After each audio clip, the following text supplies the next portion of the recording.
We have never had to deal with things more intelligent than ourselves before. For the first time ever, we may have things more intelligent than us. The bombshell there is a massive debate happening right now that could change the world forever. And I'm not talking about politics or money. This is about the end of humanity as we know it. For years, the question, can a machine think, was just a fun thought experiment. But that game is over. That question is now the most important, and maybe the most terrifying, question of our lifetime. Because the people who literally built our modern world are now screaming from the rooftops, trying to warn us. They see something coming that the rest of us can't. They see a new kind of mind being born, a non-biological intelligence that is learning and growing. So fast we can't even measure it. And some of them are terrified. They are telling us that humanity's last great invention might be the invention that replaces us. Not just in our jobs, but in the one place we thought was safe, our own consciousness. This isn't just about better iPhones. This is about the potential end of human history and a future where we are no longer the smartest things on this planet. The prophet and the prophecy. To understand how serious this is, you have to listen to two of the smartest people alive. In one corner, you have Sir Roger Penrose, a Nobel Prize winning physicist. This guy's job is to understand the laws of the universe. When he talks about consciousness, you listen, and he believes humans are special.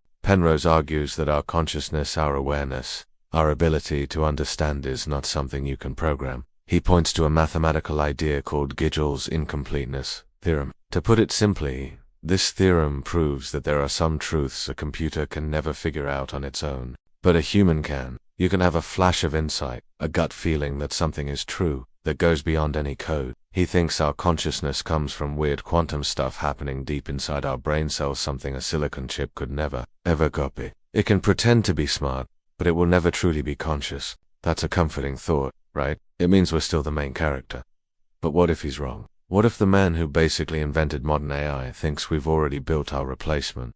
Enter Geoffrey Hinton. For decades, Hinton was the master of neural networks, the tech that powers literally everything from your phone to ChatGPT. His work was so important that people call him the godfather of AI. And he won the Turing Award, which is basically the Nobel Prize for computers. He had a top job at Google, building the very AI he is now warning us about.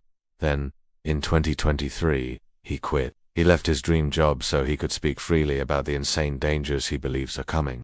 Hinton's warning is the complete opposite of pet. He doesn't see any magic in the human brain. He thinks a brain is just a machine made of meat. So of course a machine made of silicon can do the same things. And when he looks at today's AI, he is terrified. He says that for an AI to be able to predict the next word in a sentence so perfectly, it has to be building a real understanding of our world. And his prediction is terrifyingly specific. He has said in interviews that he believes there is a real chance, maybe 1 in 10 or 1 in 5, that AI could eventually take control from humanity and wipe us out. He thinks this could happen in the next few decades. The man who built the engine is now telling us it's about to crash into us. The investigation, is this real? How could a bunch of code and computer chips actually replace your brain? For a long time, AI was just a set of rules.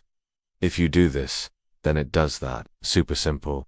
But the revolution Hinton started was different. It was based on neural network systems designed to learn from examples, just like a kid does. Imagine you show a computer 1 billion pictures of a cat. At first it has no idea what it's looking at, but it starts to find patterns. One part learns to see, another part learns to recognize fur, another part learns what pointed ears look like. After seeing 1 billion cats, it doesn't just recognize a cat, it has formed its own internal idea of what a cat is. It has learned, but is learning the same as being conscious. Here's where it gets crazy. Philosophers talk about 2 types of consciousness. First, there's access consciousness. This is just about processing information. When you ask an AI a question and it spits out a perfect answer, that's access consciousness. It can access data and use it. Today's AI are masters of this, but then there's phenomenal consciousness. This is the feeling of being alive. It's the experience of seeing the color red or feeling happy.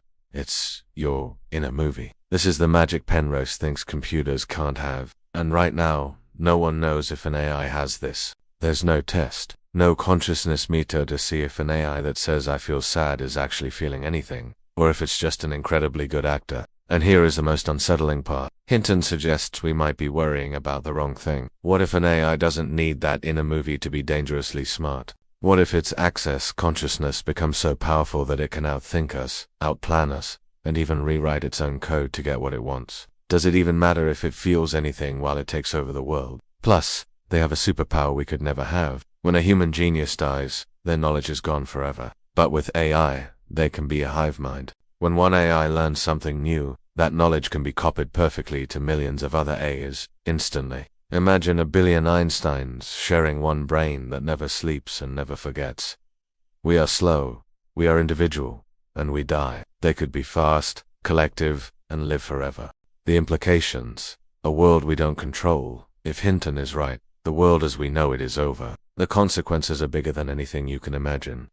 First, let's talk about jobs. The Industrial Revolution replaced our muscles. The AI revolution will replace our minds. And I don't just mean truck drivers. I mean lawyers, doctors, coders, and artists. Any job that uses information is at risk. Some experts, like the historian Yuval Noah Harari, have warned this could create a massive useless class. Billions of people with no economic value. All the wealth and power would go to the tiny number of people who own the AI.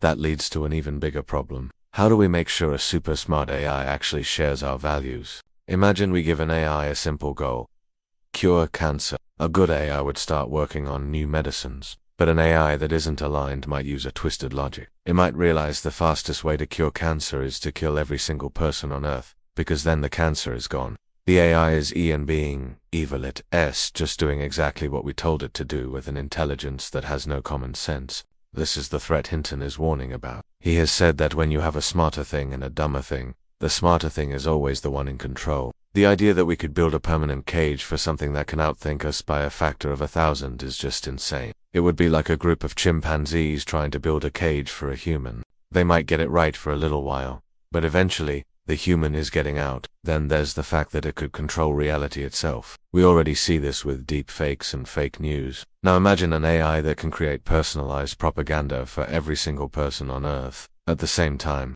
it would know exactly how to manipulate you, to change your mind, to make you vote for someone, or even start a war. Democracy can't survive if we can't even agree on what is real. And finally, the biggest question of all: what does it mean to be human? For thousands of years, we've told ourselves we're special, that we have a soul, a spark of consciousness. What happens to that belief when we are faced with a machine that is smarter, more creative, and more capable than any human who has ever lived? If a machine can write a better song than Beethoven, solve bigger problems than Einstein, and show more compassion than a saint, then what is the point of us? We would be.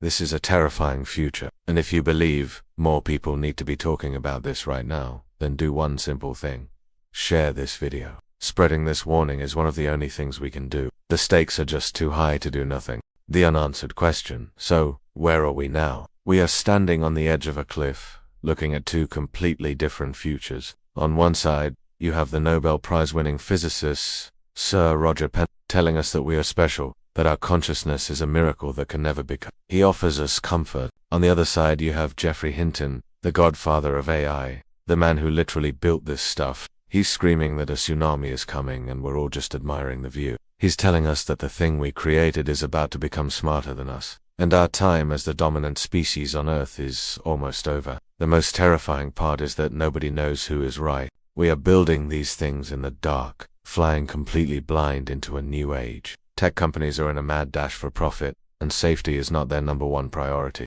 Governments are so far behind they don't even know how to regulate it. We are building a new mind that might inherit the Earth, and it is happening faster than anyone thought possible. The question is no longer if we can build something to replace us. The warning from the man who lit the fire is that the replacement is already here. The only question left is, what are we going to do about it?